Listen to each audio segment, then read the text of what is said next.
Hey everyone, today we're going to learn how to create our galleries in the dashboard CMS. Let's get started. So, starting on the dashboard, the first thing we're going to do is select the content icon. We're going to hover over the content tab and select galleries. Once here, we'll click create. Now when creating a gallery, you'll need a few things. You need to name your gallery, then upload pictures to your gallery.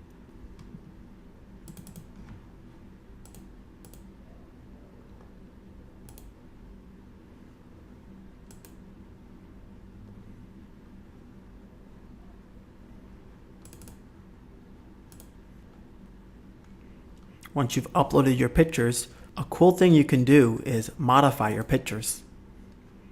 You can add a title and a caption to your pictures.